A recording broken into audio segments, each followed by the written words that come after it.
Well, I was born in Chicago, Illinois. When I was 18 years old, I got drafted. The draft board wanted to put me in the Army, and I said, no, I don't want to go in the Army. I went to the Navy in 1943, got out in 1946. I was motor machinist, third class. I served in D-Day and Invasion, the Battle of the Bulge, and through EPE Day. We went to England, got to England, and we went to Southampton, and that's where we were scheduled for. And then we had to go for training, for a run. We were planning on going for D-Day. And then we had about 8 ships, 8 LST ships. And we were supposed to sail up to Flattened Sands right there. It was a completely beach there, about 30,000 acres. The interesting thing about this, the people that live there, been living there for centuries. They had monarchy and churches that have been there for centuries. And the war admirals decided they need to be vacated. The war admiral said that all these people had to leave. Can you imagine when you had to give up sugar, gasoline, and all those things during the war? They had to give up everything. They had to give up their homes. They were wheat farms and they were dairy farms. And they've been there for centuries. They had to raid the army and everything, all the material was coming there because it was ideal for training. So those people had to leave and they had no place to go. Whatever happened to them, I don't know. But they were such wonderful people there. There were 8 LSTs. I was on ship 515. She was the flagship. I had a lieutenant commander, Scherhoff, was on. So we were supposed to sail up with the 8 ships, and we were supposed to land there. This was a practice for D-Day. About 12 o'clock at midnight, we were called to general quarters. So I was in my sack and I got up, got dressed and ran to I was stationed in one of the gun turrets on the starboard side up in the front. We were no longer there than 15, 20 minutes, they secured. Then we went back to my bunk. About another 15 minutes, general quarters ran.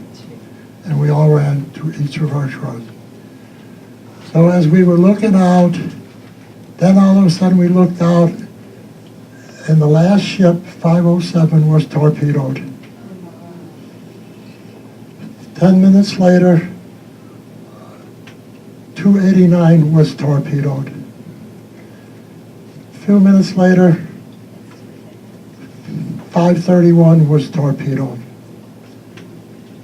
531 took 2 torpedoes.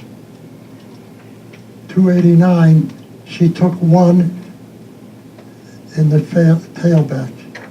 She hit the rudder, but she didn't hit the screw. She was able to run, but she could not steer. Our ship with the commander was in his sleeping quarters, and they finally woke him up and told him what was happening. So the order of the day was, whenever we were attacked, LSTs were supposed to just go to the land. They were supposed to land. Captain Doyle, my skipper, said to the commander, we were going to pick up survivors. And sure, the lieutenant commander was not very happy with the decision. So then he says to one of our one lieutenant, he said, what do you think about this decision? He says, I want to go with Captain Doyle.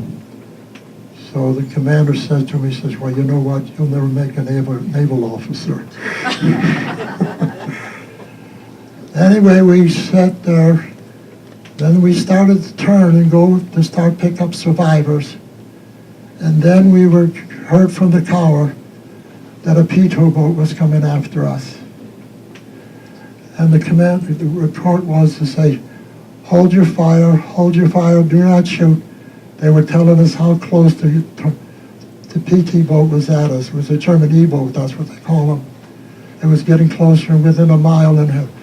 When it got within a half a mile, 3/4 of a mile, a couple of blocks, we roared a fire. And we opened up fire, and the torpedo went by our bow, which missed us. So after that, we started, the captain says, well, we're going to start going back and pick up survivors, and the commander was really upset with that. So anyway, we started to go, and you could hear them screaming. The ships were burning. We had full equipment, tanks and everything, trucks on top, and they were blowing up, and the guys were coming up. One of the fellas down in the engine room, when they got torpedoed, it just threw him up against the wall, and it almost knocked him out. But he got up and he walked up, and wonderful was up. The auxiliary room was right next to the engine room. And the captain asked how those in the auxiliary room. He says, they're gone. There's no chance for them. The ship on 289, which got hit in the tail, there were people there. They were killed. The water was 45 degrees of temperature. You couldn't see. So we started to come down and look. Then we lowered our LCVP boats, and we had a young coxswain. He was only 16 years old, served in the mission in Africa. He got on one of the CV boats, and the other guy got another boat, and we went out. I can remember them going by the ship when I was on the gun turret. They were screaming, help me, help me, help me, and we yelled out, we'll be there. We're going to pick you up. The boat's going to pick you up. So he picked up so many, and then the other one picked up so many. So it got so heavy, so we had to open the bow doors, and we lowered the ramp. And then the small boats came by, and we unloaded them. Most of them were dead. We put them on the tank deck. Then I remember Floyd Hicks. He heard a guy screaming, and he threw a ladder over, and he went down to help the guy. The guy he picked up was dead, so he let him go, and then he helped another guy to come up the ladder because they were so cold and they were so freezing, and most of them were damaged. What happened with the Army and all that, they had these belts here, and when the explosion happened, they fell in the water, and their heads were down in the water. They drowned. If they'd have had a Mae West, even though they would have been knocked out, they wouldn't have been. But most of them didn't. We picked up at least 100. And I remember we had one of our fellas on the table, and we were trying to revive him, and he died. And we pulled out his wallet. And there was a picture of his wife and his child. And we had to take his dog tags. And we took all the dog tags and put them in a bag. By that time, it was about 4 or 5 o'clock in the morning. Finally, the British were coming out. And they were dead all over the place. And here these English boats were coming by. Instead of picking up the dead bodies, they were just going right through them. They went just right through them. There were arms and legs, and hands were dead. So we finally got into port, and Dr. Green was the officer there, a medical officer, and he was taking care of the wounded. And the story was that you couldn't talk about it at all. You couldn't talk at all about it. But years later, Dr. Green got a hold of an English writer, and they wrote this book, Exercise Taker. It's the whole story of what happened in it. Actually, they had it in 1980 something. It was put on ABC 2020. It was you might have seen it sometime. But it tells you the story about each one of these guys and what they went through. One of the fellas,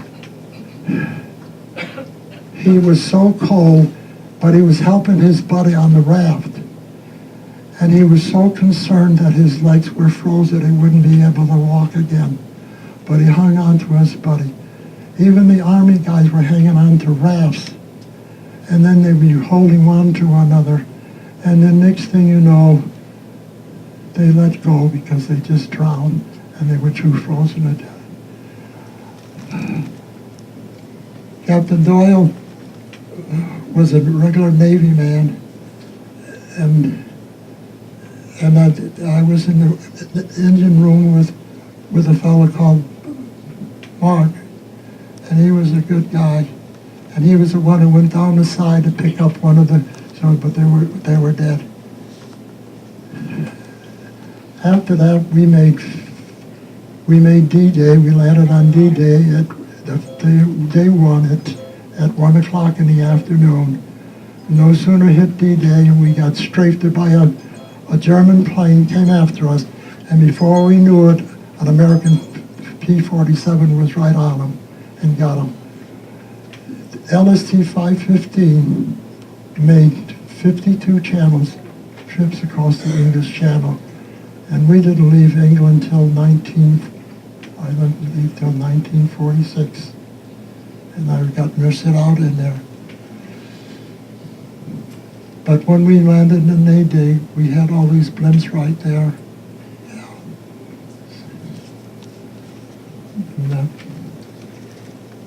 And, we must have picked up at least 100. I don't know how many we had dead on the tank deck. But that's about the story of it.